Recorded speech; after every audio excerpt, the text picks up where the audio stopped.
அடுத்து வரும் நிகழ்ச்சியானது ஜாய்ஸ் மேயர் ஊழியங்களின் நண்பர்கள் மற்றும் பங்காளர்களால் தாங்கப்படுகிறது.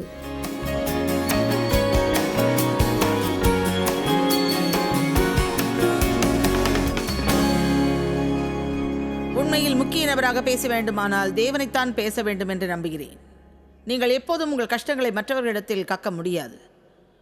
உண்மையில் எல்லாவற்றையும் நீங்கள் எப்படி உணர்கிறீர்கள் என்று யாரும் உண்மையிலேயே அறிய முடியாது. ஏனென்றால் அது ஒரு அதிதீன பாரமாக இருக்கும். அவர்களால் முடியாது.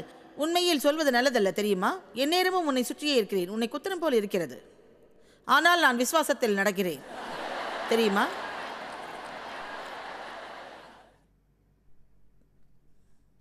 அதாவது என்னிடம் தங்கள் கஷ்டங்களை சொல்பவர்கள் உங்களை முதலில் சந்தித்த போது என்னால் நிற்க முடியவில்லை.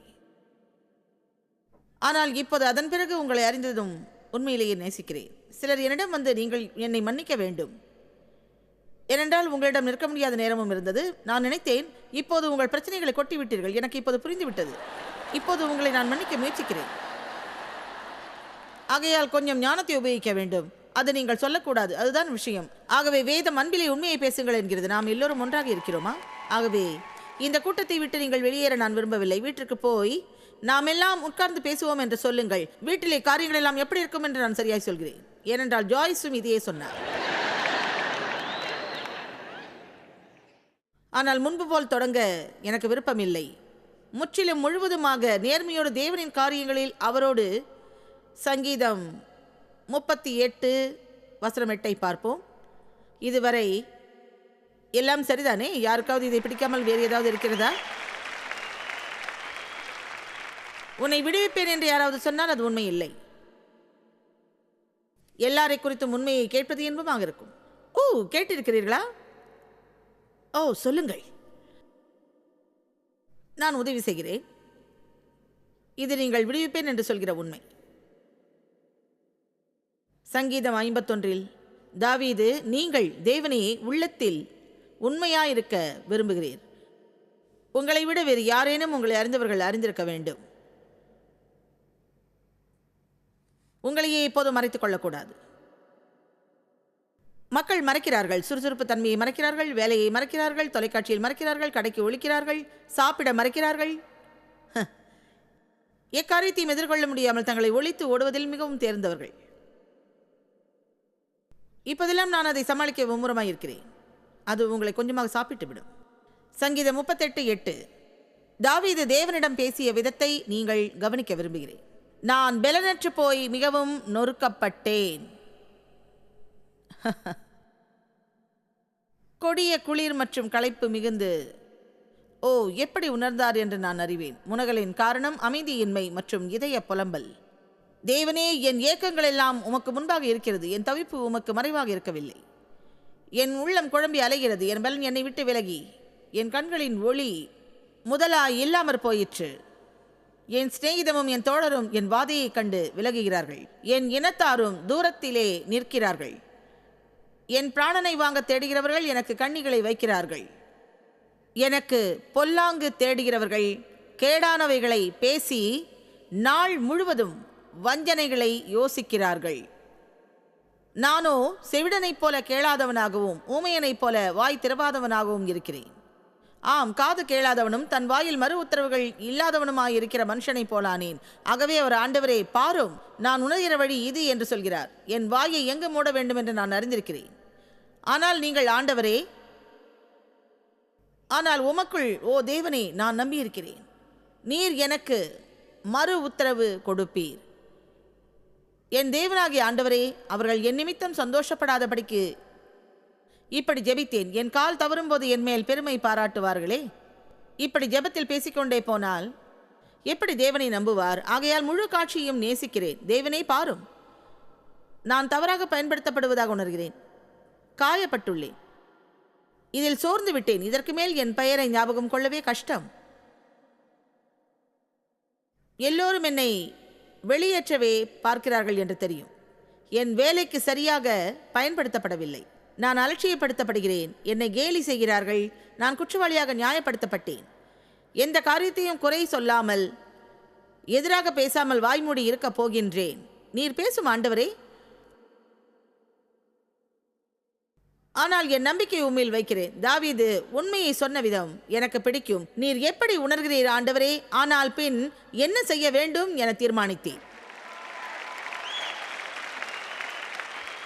திரும்பவும் நான் சொல்கிறேன், நீங்கள் எப்படி நினைக்கிறீர்களோ விடுதலையை கொண்டு வர முடியும் என்று நினைக்கிறேன் என்று உங்களால் சொல்ல முடியும். உங்கள் கஷ்டங்களை கஷ்டங்களாக நினைத்து மிக பெரியவர்களாக நடிக்க முயற்சிக்கும் போது கர்த்தருக்கு ஸ்தோத்திரம், என்னை அது தொந்தரவு செய்ய அனுமதிப்பதில்லை. நன்றி இயேசுவே. நான் குற்றவாளி அல்ல, உண்மையிலேயே குற்றவாளி ஆனாலும். ஆக ஆண்டவரே, நான் குற்றவாளியாகி காயப்பட்டேன். இப்போது நன்றான நபராக அவர்களோடு பேச அங்கு நீங்கள் என்னை எதிர்பார்க்கலாம். நான் சொல்கிறேன், தேவனே நீர் உதவவில்லையானால் என்னால் முடியாது.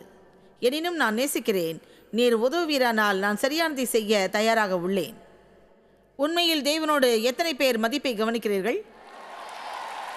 ஒன்று சொல்கிறேன், எப்படி உணர்கிறீர்கள் என்று தேவன் அறிவார். நீங்கள் பரிசுத்தமும் நீதி உள்ளவர்கள் என்று அவரிடம் பாசாங்கு செய்ய முயற்சிப்பதில் அர்த்தம் இல்லை. வந்து சுத்தமாக என்று தேவன் சொல்கிறார். வேதத்தில் எனக்கு மிகவும் பிடித்த உதாரணம் லூக்கா 5 கண்டேன். மற்றொரு உண்மையுள்ள மகன், ஆனால் அவன் உணர்ந்ததை குறித்து கடைசியில் சரியான காரியங்களை செய்து அனைவருக்கும் பெருத்த ஆசீர்வாதங்கள் வந்தன. கவனியுங்கள், செய்கிறது சரி என்று உணர்வதில்லை என்று உணரும் வெளிப்பாட்டை நான் பெற்றேன். இத்தனை வருடங்கள் எனக்கு ஊழியம் செய்தது போல யாருக்கேனும் ஊழியம் செய்திருக்கிறாயா? செய்கிறது நல்லது, தொடர் என்று யாரேனும் சொல்லி நாம் உணர அவசியமில்லை. ஈடுபாட தொடரும்படி உணர்வு அவசியம் இல்லை. நம் சொந்த உணர்வுகளை உண்மையிலேயே புறக்கணிக்கவில்லை என்றால் நமக்கு நாமே வேத வசனங்களை அடிக்கோடிட்டு விடுதலை பெற குழம்பிக் கொள்வதுதான். அநேகர் உணர்வுகளுக்கு பணிந்து விடுகிறார்கள். நான் உணர்கிறேன், நான் உணரவில்லை, நான் உணர்கிறேன்.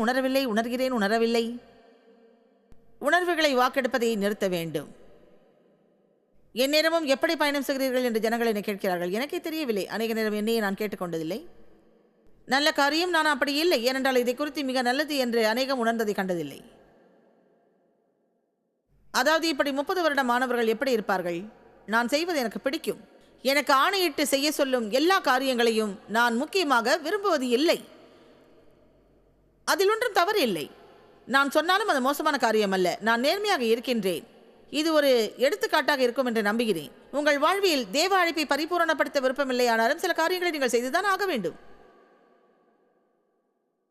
இளம் ஊழியரான பவுல் தீமோத்தேயுவுக்கு சொல்கிறார், கவனி, சமயம் வாய்த்தாலும் வாய்க்காவிட்டாலும் எந்த பருவத்திலும் தயாராக இரு. எல்லோரும் நல்லது என்று உணர அவசியம் இல்லை. நாம் எல்லோரும் நல்லது என்று உணர்வதில் அடிமையாகி உள்ளோம். அதாவது எல்லாம் நம்மை மகிழ்விக்க விரும்புகிறோம். எல்லா நேரமும் பொழுதுபோக்க கூடாது. நீங்கள் செய்யும் நல்ல அணுகுமுறையில் செய்ய வேண்டாம் என்று சில காரியங்களை செய்வதனால் நீங்கள் சாகப் போவது இல்லை. நான் நன்மையை பிரசங்கிக்கிறேன். நன்றி. ஆமென்.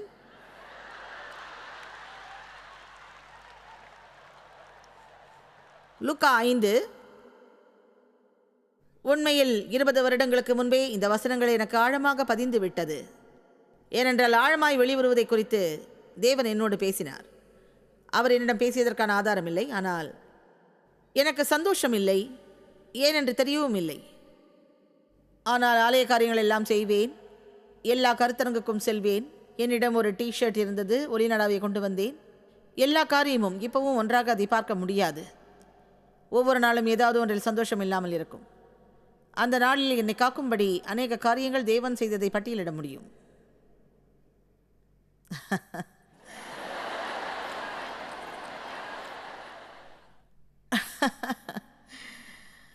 இப்போது தேவனே, இந்த வாரம் எனக்கு ஒரு திருப்புமுனை இல்லை என்றால், உண்மையிலேயே தேவனின் வார்த்தைகளை கவனியுங்கள். அவர் கஷ்டம் கொடுப்பதற்காக கொடுப்பதில்லை.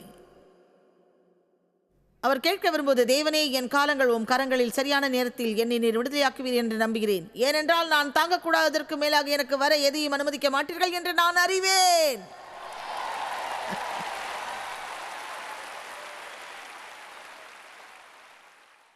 நீங்கள் சொல்லலாம், இப்போது தேவனே, இந்த வாரம் நீர் என்னை விடுவியாமற் போனால் நான் இதை செய்ய போவதில்லை என்று உணரலாம். ஆனால் செய்வேன் என்று நான் அறிவேன். ஏனென்றால் நீரே என் பலன். லூக்கா 5:1. பின்பு அவர் கெனேசரேத்து கடல் அருகே நின்ற போது, அது கலிலேயாவில் இருக்கிறது, திரளான ஜனங்கள் தேவ வசனத்தை கேட்கும்படி அவரிடத்தில் நிற்கிறார்கள். அப்பொழுது கடற்கரையிலே நின்ற 2 படகுகளை கண்டார். மீன் பிடிக்கிறவர்கள் அவைகளை விட்டிறங்கி வலைகளை அலசி கொண்டிருந்தார்கள். அப்பொழுது அந்த படகுகளில் ஒன்றில் ஏறினார். அது சீமோனுடையதாயிருந்தது. அதை கரையிலிருந்து சற்றே தள்ளும்படி அவனை கேட்டுக்கொண்டு அந்த படகில் உட்கார்ந்து ஜனங்களுக்கு போதகம் பண்ணினார். அவர் போதகம் பண்ணி முடித்த பின்பு சீமோனை நோக்கி, ஆழத்திலே தள்ளி கொண்டு போய் மீன் பிடிக்கும்படி வலைகளை போடுங்கள் என்று கூறினார். இப்போது தேவன் என்னிடம் ஆழத்திற்கு போக வேண்டும் என்கிறார். அவர் எதை குறித்து பேசுகிறார் தெரியவில்லை. இந்த வசனங்களை சில நேரங்கள் கழித்து அவர் என்னை நடத்தும் போது ஆழமாக இந்த வார்த்தைகளை பார்க்க தொடங்கினேன். நான் நினைத்தேன், ஓ, ஆழத்திலே தள்ளி கொண்டு போய் மீன் பிடிக்கும்படி வலைகளை போடுங்கள். என்னை விசுவாசியுங்கள், நான் மீன் பிடிக்க வேண்டும். என் வண்டி நிரம்பி வழியத்தக்க ஆசீர்வாதங்கள் நான் ஓட்ட முடியாத அளவு அடைத்து வைத்த முழு பளு ஏற்றப்பட்டது. ஏனென்றால் நான் சோர்ந்து விசுவாசித்து சோர்ந்து போனேன். எனக்கு பார்க்க ஆசையாக இருந்தது. பேதுரு சொன்னது எனக்கு பிடிக்கும். நேர்மையாக அவர் பதிலளிக்கிறார். நான் வசனம் 5 இப்போது உள்ளேன். ஒன்றும் அகப்படவில்லை.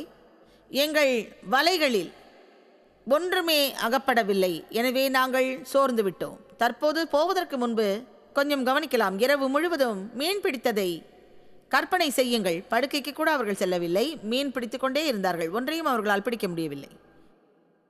ரா முழுவதும் மீன் பிடித்தும் ஒன்றும் கிடைக்கவில்லை. அவர்கள் கை தேர்ந்த மீனவர்கள், அதை நம்பியே வாழ்பவர்களும் கூட. அவர்கள் மிகவும் ஏமாற்றப்பட்டது நிச்சயம். ஆகையால் இப்போது சோர்ந்திருக்கிறார்கள். கவலையோடு ஏமாற்றப்பட்டு ஊக்கமில்லாமல் இருக்கிறார்கள். அவர் ஒன்றையும் பிடிக்கவில்லை. இப்போது தங்கள் வலைகளை சுத்தப்படுத்துகிறார்கள். படகை சுத்தம் செய்த பின் அநேகமாக வீட்டிற்கு போய் படுக்கையை போட இருந்தார்கள். இயேசு சொன்னார், ஓஹோ, ஆழத்திலே தள்ளி கொண்டு போய் வலை போடுங்கள். கவனியுங்கள், உங்களில் சிலர் வாழ்க்கையில் போதுமான ஆழத்திற்கு போகாத தவறு ஒன்றை செய்கிறார்கள். ஆழம் குறைந்த நீர்வெளியில் கால் தரையை தொடும் வரையுள்ள கட்டுப்பாட்டிற்குள் நீங்கள் இருக்கிறீர்கள். போதுமான ஆழம் போனால் அது போவதற்கு எவ்வளவு ஆழமானாலும் பொருட்டல்ல. ஏனென்றால் அது உங்கள் தலைக்கு மேல் ஒரு தடவை இருந்தால் நீங்கள் தலைக்கு மேல் இருப்பீர்கள். சுமார் 25 ஆண்டுகளுக்கு முன் என் தலைக்கு மேல் போய்விட்டது. தேவன் செய்ய விரும்பியதை கண்டுபிடிப்பதிலும் அடியெடுத்து வைப்பதிலும் எந்த பிரச்சனையும் இல்லை. அவர் இல்லாமல் முடித்ததுதான் காரணம். ஒரு நாள் காண்பிக்காமல் போனால் எல்லாம் முடிந்தது. இதற்கு நான் கட்டுப்பட்டவளல்ல, இதற்கு நான் கட்டணம் செலுத்த முடியாது, இதையெல்லாம் எப்படி நான் செய்து முடிப்பேன்? தேவன்தான். ஆக பேதுரு சொன்னார், நான் திரும்பி போக அவசியமில்லை. அவர் அடிப்படையாகவே இது நல்ல யோசனை என்று நான் நினைக்கவில்லை, எனக்கு தேவையில்லை என்று நான் உணரவில்லை என்றார். ஆக ஆத்மாவுக்குள் என்ன இருக்கிறது என்று இயேசுவிடம் கேட்டார். அடுத்த வசனத்தை கவனிப்போம். ஆனால் உங்கள் வார்த்தைகள் தரையில், ஆனால் உங்கள் விருப்பப்படி தரையில் வலைகளை மீண்டும் போடுகிறேன். ஜனங்கள் இப்படி சொல்வதை நேசிக்கிறேன். எனக்கு அவசியமில்லை, அதை நான் உணரவில்லை, இது வேலை செய்யும் என்று நினைக்கவில்லை. ஆனால் தேவனே நீர் செய்ய சொன்னதால் நான் போகிறேன். வாவ், அவன்தான் ஆழமான கிறிஸ்தவன். அவர்கள் தங்கள் ஆத்மாவில் ஆழமான நிலையில் வாழவில்லை. அவர்கள் விரும்பியதையும் உணர்வதையும் நினைப்பதையுமே செய்கிறார்கள். எனக்கு வேணும்னு நினைக்கிறேன், உணர்றேன், வேணும்னு நினைக்கிறேன், உணர்றேன், வேணும்னு நினைக்கிறேன், உணர்றேன். நான் மற்றொரு ரோபோ செய்யலாம். வேண்டும் நினைக்கிறேன், உணர்கிறேன், வேண்டும் நினைக்கிறேன், உணர்கிறேன், வேண்டும் நினைக்கிறேன், உணர்கிறேன். ஆமென். நீங்க எப்படி, நான் எப்படி? நான் அப்படி இல்லை, இது நல்ல யோசனை நினைக்கல, மேலும் எனக்கு செய்யணுன்ற உணர்வு இல்லை. அதெல்லாம் சரி, உங்கள் உணர்வை அவரிடம் சொல்லுங்கள், போலியாக வேண்டாம். ஓ ஆம் ஆண்டவரே, உமக்காக செய்வதில் நான் மிகுந்த சந்தோஷம் அடைகிறேன். ஏன் நீங்கள் எல்லாம் போலியான மத விஷயத்தில் இருக்கிறீர்கள்? ஏன் உண்மையை சொல்லக்கூடாது? எனக்கு தேவையில்லை ஆண்டவரே. அதாவது கெத்செமனே தோட்டத்தில் இயேசு சொன்னார், இதிலிருந்து என்னை விடுவிக்க கூடுமானால் செய்யும். நான் செய்ய விருப்பமில்லை, ஆனால் முடியும், என்னால் முடியும். 2 பலமான வார்த்தைகள் உம்மிடம் உண்டு என்பதுதான். நான் தேவனை ஸ்தோத்தரிப்பேன், தேவனுக்குள் களி கூறுவேன், தேவனுக்குள் என் நம்பிக்கையை வைக்கிறேன், தசமபாகம் காணிக்கையை செலுத்துவேன், அன்பிலே நான் நடப்பேன், உமது வாக்கின்படி நடப்பேன், செய்வேன். எப்படி உணர்கிறேன் என்று சுற்றி அலைவதில்லை. என் உணர்வை நான் மதிக்கிறேன். ஏன் ஜனங்கள் தங்கள் உணர்வுகளை பின்பற்றி நேர்மையாக அது இருப்பதில்லை என்ற காரணத்தின் ஒரு பகுதியாக நினைக்கிறேன். நான் எதையோ காண்பிக்கிறார் என்று உண்மையிலேயே நினைக்கிறேன். நான் நேரம் எடுத்து அதிகம் படிக்க வேண்டும். சரியான வழியில் நான் கற்பிக்கிறேனா? உண்மையாகவே அது எனக்கு தெரியவில்லை. ஆனால் தேவன் உண்மையில் அதை காண்பிக்கவே முயற்சிக்கிறார் என்று நினைக்கிறேன். வந்து சுத்தமாகு.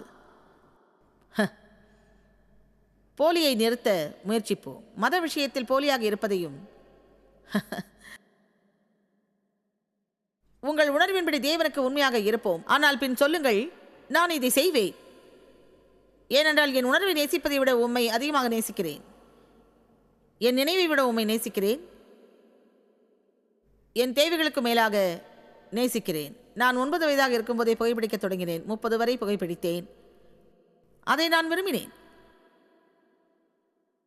அதை விரும்பினேன், சந்தோஷப்பட்டேன். அதை விட விருப்பமில்லை. ஆனால் தேவன் என்னோடு இடைப்பட்டார், என்னோடு பேசினார். நான் மிக சிறந்த உதாரணமாக இல்லை. புகைப்பவர்களையும் விட்டு விலகவில்லை. அநேகமாக குறை சொல்வது மோசமானது. ஆனால் அது உடல் ஆரோக்கியத்திற்கு நல்லதல்ல. உங்களை சுற்றி இருப்பவர்களுக்கும் அது நல்லதல்ல. இது குறித்து தேவன் என்னோட இடைப்பட்டார். எனக்கு செய்ய விருப்பம் இல்லை. எனக்கு செய்ய நிச்சயமாக விருப்பமில்லை. ஆனால் சிகரெட் பிடிப்பதை நேசித்தேன். எப்போதாவது புகைப்பிடிப்பதை விடும்போது உடல் பருத்து விடுகிறது. ஆகையால் பிடிக்கிறேன் என்னும் சாக்கு சொல்லும் மனநிலையை அமைத்துக் கொண்டேன். ஆனால் கடைசியாக நான் விடும்போது மேலும் புகைப்பிடிப்பதை நேசித்தேன். அதைவிட தேவனையும் நேசித்தேன். எனக்கு தேவைப்படும் காரியங்களை விட அவருக்கு தேவைப்படும் அதிக காரியங்களையே நான் விரும்பினேன். 30 நாட்கள் நான் மிகவும் கஷ்டப்பட்டேன். பின்பு நான் விடுதலையானேன். அதுவும் அந்த 30 ஒற்றைப்படை ஆண்டாக முடிந்தது. ஆனால் சில வேளைகளில் நான் நம்புகிறேன், ஏனென்று தெரியுமா ஆண்டவரே, நாம் நேர்மையோடு எனக்கு இதை செய்ய விருப்பமில்லை என்று சொல்ல வேண்டும். என் கணவர் சில வேளைகளில் நான் செய்வதற்கு முன் வெளிப்பாட்டை சீக்கிரம் பெற்றிடுவார். அவரும் புகைப்பிடிப்பார். நான் சரீர பிரகாரமாக விட்டுவிட எப்போதும் முயற்சித்துக் கொண்டே இருப்பேன். பின் எல்லோரிடம் சொல்வேன், நான் புகைப்பிடிப்பதை விட்டுவிட்டேன். பின் அடுத்த நாள் வெளியில் புகைப்பிடிப்பேன். சில சமயம் நான் நினைப்பேன், நாம் வாயை மூடி நமக்கும் தேவனுக்கும் இடையே சில காரியங்களை மட்டும் கொண்டிருந்தால் சில வெற்றிகளை மட்டுமே பெறுவோம். ஜெயம் சுமார் 5 மணி நேரத்திற்குள் கிடைத்ததும் எல்லோருக்கும் நாம் ஜெயத்தின் பாடத்தை எல்லா விஷயங்களும் கொடுக்க விரும்புவோம். ஆமென். ஆக தேவும் நானும் உண்மையிலேயே புகைப்பிடிப்பதை விட விரும்பினோம். இந்த காரியத்தில் தேவ் என்னையே கண்காணித்துக் கொண்டிருந்தார். அவர் என்னிடம் சொன்னார், என்னை இது பைத்தியமாக்கி விட்டது. சரி, உமக்கு விருப்பமானால் எடுத்து போடும் வரை நான் போய்க்கிறேன் என்று தேவனிடம் சொல்லிவிட்டேன் என்றார்.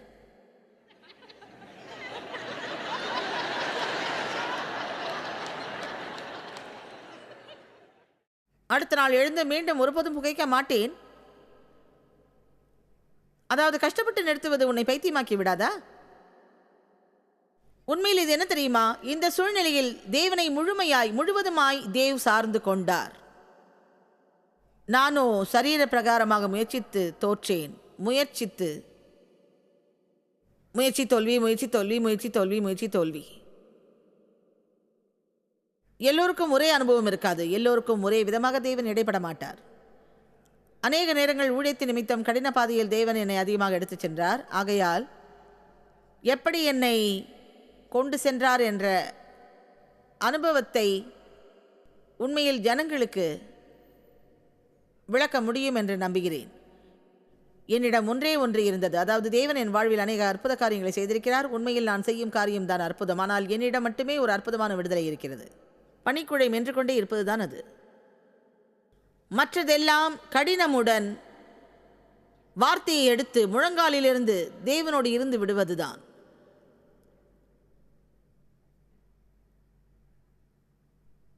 ஆகையால் அற்புதத்திற்காக காத்திருந்தால் தேவன் வித்தியாசமான திட்டத்தை உங்களுக்கு வைத்திருக்கக்கூடும். உங்களை விடுதலையாக்குவார். அற்புதம் அவருக்குள் இருக்கிறது. ஆனால் எப்போதும் நம்மை குறுக்கு வழியில் கொண்டு போக மாட்டார். சில வேளைகளில் இஸ்ரவேலர்களைப் போல் ஒரு நோக்கத்தோடு கடின பாதையில் அதிகமாக எடுத்து போவார். ஏனென்றால் சில சமயம் நாம் அதில் நன்மை பெறுவதற்கு மட்டுமல்லாமல் கற்றுக்கொள்ள விரும்புகிறார். ஆனால் பின் யாராவது ஒருத்தர் வாழ்வை நாம் பயன்படுத்திக் கொள்கிறோம்.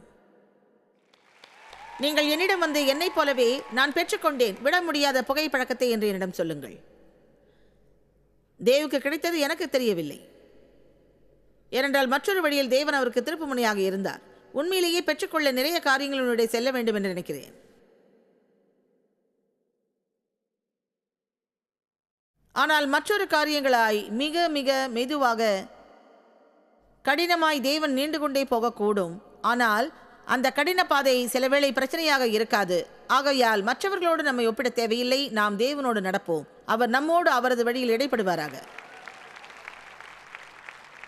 இப்போது மீண்டும் லூக்கா 5. ஆகிலும் உம்முடைய வார்த்தையின்படியே வலையை போடுகிறேன். மீண்டும் லூக்கா 5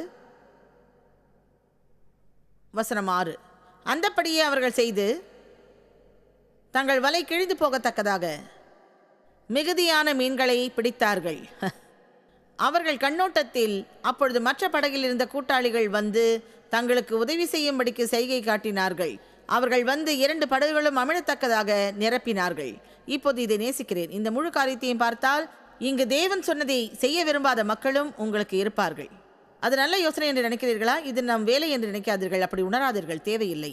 அவர்கள் அதில் சரியாக இருக்கிறார்கள். ஆனால் உம்முடைய வார்த்தையின்படி செய்கிறோம் என்கிறார்கள். போதுமான அளவு. ஏனென்றால் அவர்களுக்கு விருப்பமில்லையானாலும் தேவன் சொன்னதை அவர்கள் செய்தார்கள். அநேக மீன்களை பிடித்தார்கள். அவர்கள் பயன்படுத்துவதற்கும் மேலாக பெரிய வலையில் கிடைத்தது. ஆகையால் அவர்கள் வாழ்வில் ஒரு பிரம்மாண்டமான வழிந்தோடல் கிடைத்தது. அது அவர்களை சுற்றி இருப்பவர்களுக்கும் ஆசீர்வாதம் தந்தது. இப்போது அது எனக்கு தேவ செயலாக இருந்தது.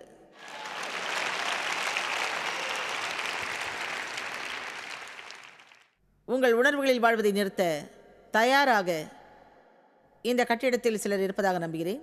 உங்கள் கஷ்டங்கள் கஷ்டங்களாகவே இருக்கும்போது எதிர்மறை உணர்வுகள் ஒருபோதும் சாகாமல் உயிருடன் புதைக்கப்பட்டு அவைகள் அங்கே இருந்து நச்சரித்து கொண்டே இருக்கும்.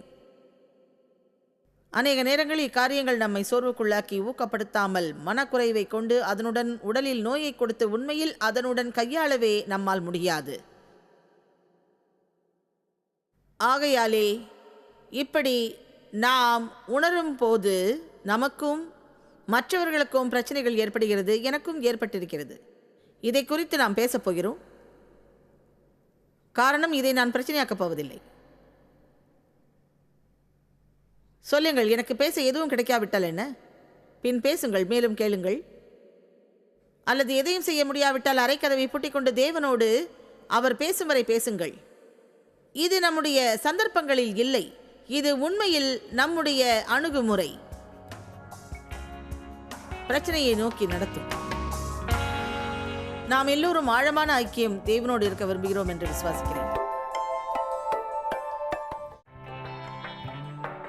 பங்காளர்களுக்கும் எங்களது நன்றியையும் பாராட்டுகளையும் தெரிவிக்கிறோம். ஒன்றாய் இணைந்து நாம் பசியுள்ளவர்களை போஷித்து உடைகளை கொடுத்து தேசங்களுக்கு சுவிசேஷத்தை சொல்லி வருகிறோம். எங்களை தொடர்பு கொண்டு உங்கள் ஜெப தேவைகள் மற்றும் எங்களின் வெளியீடுகள் பற்றி அறிந்து ஜாய்ஸ் அவர்கள் நிகழ்ச்சிகளை அறிந்து எங்களோடு இணைந்து தேவ அன்பை உலகிற்கு பரவச் செய்யுங்கள். அடுத்து வரும் நிகழ்ச்சியானது ஜாய்ஸ் மேயர் ஊழியங்களின் நண்பர்கள் மற்றும் பங்காளர்களால் தாங்கப்படுகிறது.